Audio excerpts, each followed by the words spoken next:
इस कहानी की शुरुआत होती है और हमें एक फैमिली को दिखाया जाता है जिसमें वो अपने बेटे बैन का बर्थडे सेलिब्रेट करने के लिए समंदर के बीच में आए होते हैं। ये कैरेबियन सी था, यहाँ पर सब कुछ एकदम नॉर्मल चल रहा था। बैन की मोम समंदर में स्विमिंग करने के लिए जंप कर देती है जबकि बैन और उसके फादर फिशिंग करने में बिजी थे।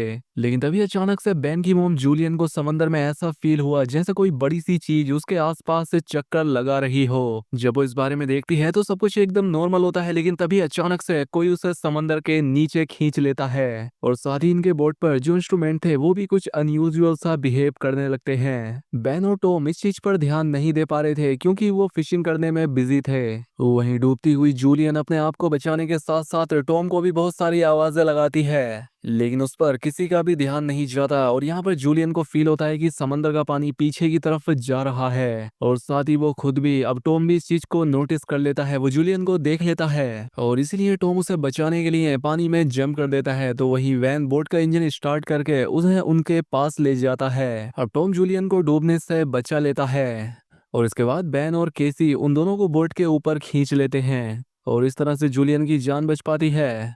अब बोट पर टॉम अपनी बेटी केसी पर गुस्सा करता है। वो कहता है कि तुम्हारा ध्यान कहाँ था? तुम्हें पता है ना कि जो भी स्विमिंग के लिए जाएगा उस पर कोई एक शख्स ध्यान रखेगा, तो तुमने ये नियम क्यों तोड़ा? अगर तुम्हारी माँ को कुछ हो जाता तो क्या होता?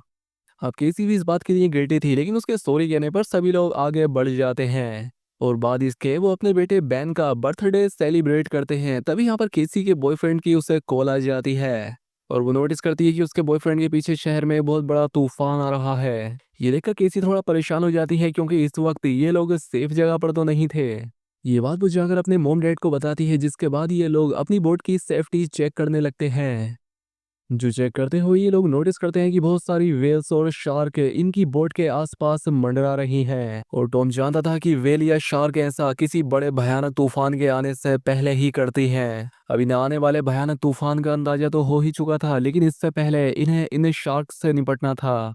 लेकिन तभी इसी दौरान इनकी बोट को एक जोरदार झटका लगता है, जिसे चेक करने के लिए टॉम नीचे पानी में जाता है। वो देखता है कि बोट के नीचे एक बहुत बड़ा डेंट आ चुका है जो कि जरूर किसी बड़ी शार्क ने दिया था। ये चेक करने के बाद जब टॉम वापस आता है तो वो बुरी तरह से जख्मी होता है और ये देख जूलियन उसके जख्मों पर स्टिचेस लगाती है। यहाँ पर टॉम अपनी फैमिली को बताता है कि शार्क के दिए उस डेंट की वजह से हम बोट को आगे नहीं ले जा पाएंगे और अब इनके पास सिर्फ यही ऑप्शन रह गया था कि ये किसी को मदद के लिए बुलाएं, लेकिन सिग्नल भी नहीं थे। इनकी बोट का कम्युनिकेशन कोई भी सिग्नल पिक नहीं कर रहा था। अब इस मुश्किल वक्त में टॉम अपने खाने पीने का सामान चेक करता है। उनके पास सिर्फ 4 दिन तक पीने का पानी था और कुछ भी नहीं।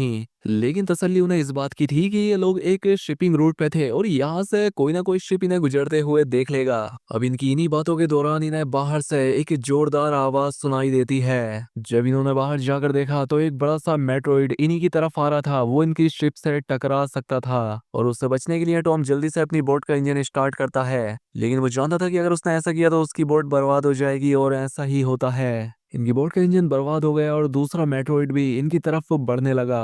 अब अपने आप को बचाने के लिए ये लोग कुछ और कर नहीं सकते थे, इसलिए ये बोट के निचले हिस्से में जाकर लाइफ जैकेट पहन लेते हैं। बाद इसके इन लोगों को एक जोरदार आवाज सुनाई दी और ये सभी बेहोश हो जाते हैं। जब इन्हें होश आया तो ये लोग पाते हैं कि ये लोग जिंदा थे। हालांकि इन्हें चोटें जरूर आई थी, लेकिन हैरानी की बात ये थी कि अब इनकी बोट के अंदर एक बहुत बड़ा छेद हो चुका था, लेकिन उससे पानी अंदर नहीं आ रहा था। अब जब ये पूरा परिवार अपनी बोट से बाहर आकर देखता है तो ये नज़ारा देखकर हैरान रह जाते हैं। इनकी बोट के आसपास जमीन पर मछलियां पड़ी थीं और इनकी बोट एक पथरीले पहाड़ जैसे इलाके में थी, जैसे ये लोग किसी दूसरे ग्रह पर आ गए हों। ये जगह पूरी तरह से बदल चुकी थी। जहां कल रात तक पानी था वो जगह अब ऊंचे ऊंचे पहाड़ों और गड्ढों की तरह दिख रही थी। अब टॉम जल्दी से अपना कंपास निकालता है और डायरेक्शन देखने लगता है और वो समझ जाता है कि जरूर जमीन के साथ कुछ गड़बड़ हुई है। जमीन के पोल चेंज हो गए हैं। नॉर्थ पोल की जगह साउथ पोल आ गया था, जबकि साउथ पोल की जगह नॉर्थ चला गया था। और इसलिए जहां पर पहले लोग बसते थे जमीन थी, समंदर का सारा पानी वहां पर चला गया था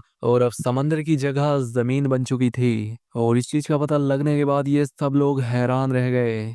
एक और भयानक बात टॉम ने इन्हें ये बताई कि इस सब के बीच जो इंसान जिंदा जमीन पर थे वो सब मारे गए होंगे। अब केसी इस बात से बहुत ज्यादा डर जाती है। वो अपने आप को केबिन में बंद कर लेती है। खैर अब जूलियन यहाँ पर अपने बचे कुचे खाने को इकट्ठा करने लगती है और टॉम सारे बर्थडे के बैलून हवा में उड़ाता है ताकि अगर कोई जिंदा हो तो उन्हें देख ले। इसके बाद टॉम रेडियो के जरिए किसी से कांटेक्ट करने की कोशिश करता है। उम्मीद तो उसे ये थी कि सामने से कोई रेस्पॉन्स नहीं आएगा, लेकिन हैरानी की बात थी कि उसे रेस्पॉन्स मिलता है। ये रेस्पॉन्स उसे एक कैप्टन ने दिया था और वो भी समंदर के शिफ्ट होने की कहानी जानता था, क्योंकि वो भी टॉम की फैमिली की तरह अपनी सबमरीन में था।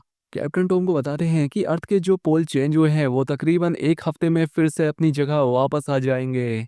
यानी कि एक हफ्ते बाद समंदर वापस अपनी जगह पर आएगा और उस वक्त इसकी लहरें बहुत खतरनाक होंगी। इसलिए कैप्टन टॉम से कहता है कि तुम कोई ऊंची सी जगह देखो और वहां पर चले जाओ, क्योंकि वहां पर तुम्हारे बचने के चांसेस ज्यादा होंगे। ये बात सुनते ही जूलियन फौरन अपने बच्चों से पैकिंग करने के लिए कहती है। टॉम कैप्टन से बोलता है कि आपकी सबमरीन के अंदर भी बचने के चांसेस ज्यादा हैं, तो क्या आप मेरे बच्चों को रख लेंगे? कैप्टन कहता है कि जरूर भाई, मैं ऐसा करना तो चाहता हूँ लेकिन मैं कर नहीं सकता, क्योंकि मेरी सबमरीन के अंदर मेरा एक साथी मारा गया है और यहाँ पर सिर्फ 2 लोगों की ही जगह है। मैं एक आदमी को तो रख सकता हूँ लेकिन फिर भी एक बाहर ही रहेगा।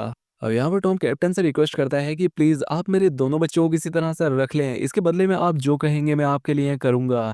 और अब इसलिए कैप्टन उसकी बात मान लेता है। इसके बाद टॉम उस सबमरीन की लोकेशन का अंदाजा लगाता है और वो अपनी वाइफ को बताता है कि हम सिर्फ 2 दिन में वहां तक पहुंच जाएंगे, यानी कि समंदर का पानी वापस आने से पहले हम अपने बच्चों को सही सलामत वहां तक पहुंचा सकते हैं और इस तरह से हमारे दोनों बच्चों की जान बच सकती है। अब अगली सुबह ये पूरी फैमिली अपने सफर के लिए तैयार थी।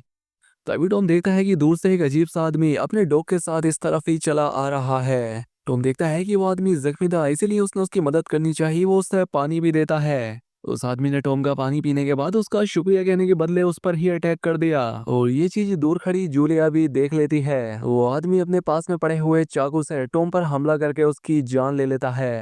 अब अपने हस्बैंड को तो वो नहीं बचा पाई, लेकिन जल्दी से वो बोट के अंदर जाती है और केविन में अपने दोनों बच्चों को लॉक कर देती है। इसके बाद वो केसी को एक फ्लेयर गन देती है और कहती है कि इसका यूज तभी करना जब बहुत ज्यादा जरूरत हो।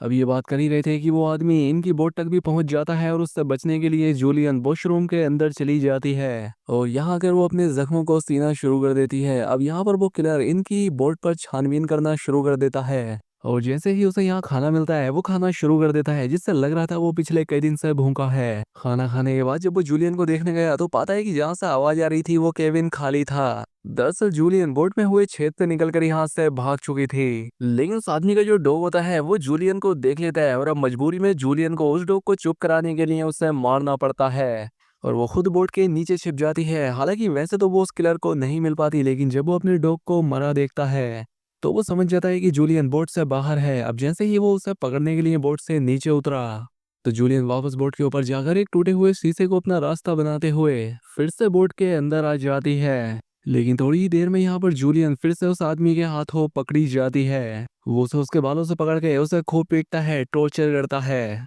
वो जूलियन का गला दबाने लगता है। अब वो किसी तरह से खुद को बचाने के लिए उससे किलर से लड़ने लगती है। कैसी जो ये सब केविन से देख रही थी उसे याद आता है कि ये फ्लेयर गन यूज करने का अच्छा मौका है। वो फ्लेयर गन चला देती है, जिससे उस आदमी को तो ज्यादा नुकसान नहीं होता, लेकिन इनकी बोट जलने लगती है। अब जूलियन जल्दी से अपने दोनों बच्चों को बचाने के लिए इस योट से बाहर निकल जाती है। अब बोट से निकलते वक्त वो किलर एक बार फिर से जूलियन पर हमला करता है, लेकिन इस बार जूलियन उसे लात मारते हुए पीछे गिरा देती है। खैर, अब बाहर जाने के बाद कैसी और बैन अपने फादर की डेड बॉडी को देखकर रोने लगते हैं। उन्होंने इस सब की बिल्कुल उम्मीद नहीं की थी जो उनके साथ हो गया था। बेन अपने आप को दोषी मानता है कि ना मैं वो कलरफुल बलून ऊपर छोड़ता और ना ये आदमी उन्हें देखकर यहाँ आता। अब यहाँ पर जूलियन भी अपने हस्बैंड से लिपट कर रोई रही थी कि तभी वो देखती है कि वो किलर उनकी जलती हुई बोट से बाहर निकल आया था और अब इसलिए उनके लिए यहाँ पर रुकना सेफ नहीं था। इसलिए वो अपने दोनों बच्चों को लेकर यहाँ से भागती है। अब भागते भागते ये लोग काफी थक चुके थे, इसलिए ये एक पहाड़ी के पीछे आराम करने के लिए रुकते हैं, क्योंकि इन्हें लग रहा था कि शायद उस किलर ने यहाँ इनका पीछे छोड़ दिया होगा। और बैन यहाँ पर भी रो ही रहा था। कैसी उसे हौसला देते हुए पीने के लिए साफ पानी देती है, लेकिन बैन पानी पीने से भी इनकार कर देता है। अभी ये सब बातें ही कर रहे थे कि जूलियन ने देखा कि वो किलर अभी भी इनके पीछे ही है। अब इसलिए ये तीनों जल्दी से किलर से बचने के लिए यहाँ से भागना शुरू कर देते हैं। अब भागते भागते ये लोग थक भी चुके थे, लेकिन जब भी ये पीछे मुड़कर देखते हैं वो किलर इनके पीछे ही होता था। अब ये लोग रुकते नहीं, ये लगातार भागते रहते हैं और भागते भागते एक ऐसी जगह पर पहुंच जाते हैं जहां पर जहरीला पानी मौजूद था। हालांकि नहीं, यहाँ से जाते वक्त कुछ भी हो सकता था, लेकिन फिर भी जूलिया अपने बच्चों को यहीं से गुजरने का हुक्म देती है। यहाँ से निकलते वक्त इनकी हालत खराब हो गई और जूलिया को एहसास हुआ कि बैन डिहाइड्रेटेड हो चुका है। इनके पास पानी की कुछ आखिरी बूंदें थी जो कि इन्होंने बैन को दी, लेकिन इतने सारे पानी से कुछ कहाँ होने वाला था।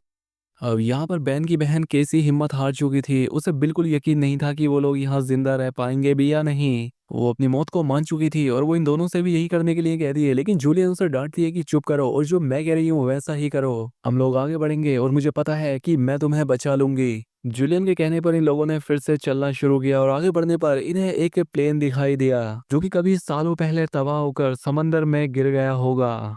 ये लोग उस प्लेन के अंदर छिप जाते हैं और जूलियन एक आखिरी बार अपनी फैमिली फोटो देखती है जो कि इन्होंने कल रात ली थी। इस फोटो को देखकर सभी लोग टॉम को याद कर रहे थे।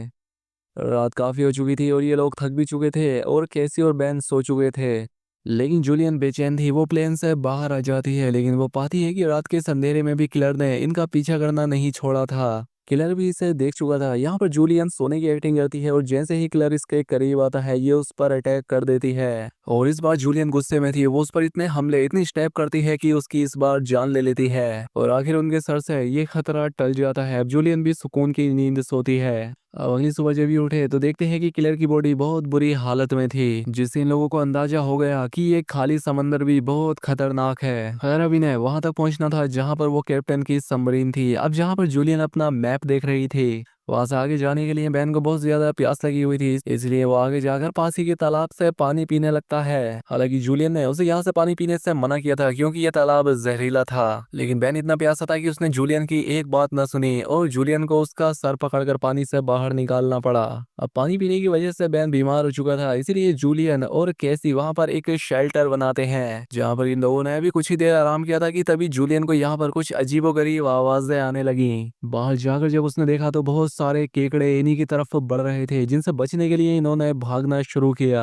और दूर इन्हें एक बहुत बड़ी शिप नजर आई। ये एक कार्गो शिप थी जिसके अंदर बहुत सारे कंटेनर्स भी थे। इन कंटेनर में ही बहुत सारे लोगों ने पनाह ली हुई थी। इन तीनों को देखते ही वो सभी लोग एक कंटेनर में जाकर खुद को अंदर लॉक कर लेते हैं और जूलियन कंटेनर के पास जाकर गिड़गिड़ाने लगती है। वो दरवाजा खोलने की भीख मांगती है। केकड़ों की एक बड़ी भयानक सेना इनके पीछे थी। अब उनसे बचने के लिए जूलियन और उसके दोनों बच्चे कंटेनर के ऊपर चढ़ गए। अब जूलियन जैसे ही ऊपर चढ़ती है क्रैब उसे काट लेता है, लेकिन वो किसी तरह से उसे हटाकर ऊपर चढ़ जाती है। अब केसी अपने जख्म को अपने स्कार्फ से बांध लेती है, जिसके बाद वो बेहोश हो जाती है। जिसके बाद केसी और बेन देखते हैं कि वो क्रैब्स उस कंटेनर को काटते हुए उसके अंदर चले गए और उसके अंदर मौजूद उन लोगों पर इन केकड़ों ने हमला कर दिया। अब वो लोग अपने पास मौजूद हथियारों से इन केकड़ों को मारने की कोशिश तो करते हैं, लेकिन केकड़ों की तादाद ज्यादा थी, ये लोग उनके सामने नहीं टिक पाते। खैर अब अगली सुबह जूलियन को होश आया। उसने पाया कि उसके दोनों बच्चे यहाँ नहीं हैं। वो बुरी तरह से डर गई क्योंकि ये इतनी खतरनाक और बीहड़ जगह थी कि यहाँ कोई भी आसानी से मर सकता था। अब जूलियन उन्हें खोने के डर से रोने लगती है, लेकिन तभी दूर से उसे केसी और बैन आते हुए दिखाई दिए जो कि दरअसल खाने और हथियारों की तलाश में गए थे। खैर अब यहाँ पर वो केकड़े भी नहीं थे क्योंकि वो आगे जा चुके थे। अब ये देखकर जूलियन की जान में जान आती है। अब जूलियन अपने केकड़े के काटे जख्म को ठीक करती है,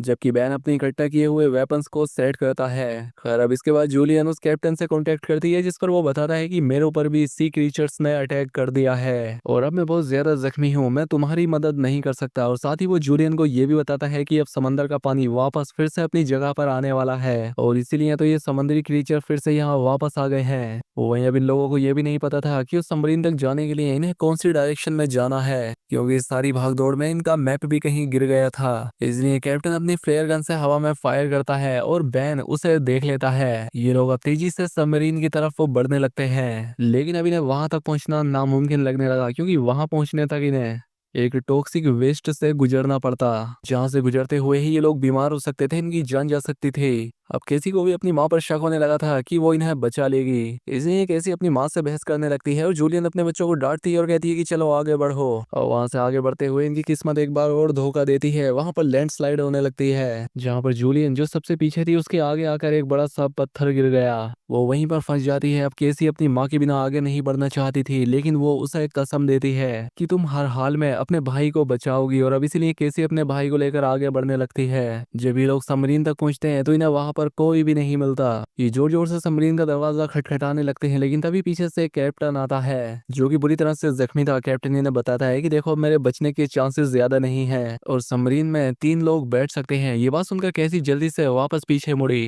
वही जूलियन की तरफ फिर से उन केकड़ों का सैलाब आने लगता है, जहां पर वो अपनी गन से उन सबको शूट करने लगती है, लेकिन कुछ ही देर में उसकी बुलेट्स खत्म हो जाती हैं। अब इससे पहले कोई क्रेव आकर उस पर हमला करता, कैसी ऊपर से उसे हाथ देती है और आखिर उसकी मदद से जूलियन यहाँ से बाहर निकलने में कामयाब हो जाती है और ये लोग जल्दी से भागते हुए सबमरीन तक आ जाते हैं। अब ये लोग बिना ज्यादा वक्त गवाए सबमरीन के अंदर बैठ जाते हैं और उन भयानक केकड़ों का सैलाब भी इनके पीछे था और तभी एक बड़ी सी भयानक समुद्री लहर इन्हें अपनी तरफ आती हुई दिखाई देती है। वो कई सौ फीट ऊंची थी, दिखने में भयानक लग रही थी। वो जोरदार तरीके से इनकी सबमरीन से आकर टकराती है, जिससे ये लोग बेहोश हो जाते हैं। जूलियन को जब होश आया तो हैरानी की बात थी कि उनकी सबमरीन पानी में नहीं थी, बल्कि समंदर की वो बड़ी लहर इनकी सबमरीन को बहाकर एक शहर में ले आई थी जो कि तबाह हो चुका था, जिसे देखकर साफ समझ आ रहा था कि इस जमीन से अब इंसानों का सफाया हो चुका है। और बस यही सीन दिखाते हुए ये फिल्म, ये कहानी यहाँ खत्म हो जाती है।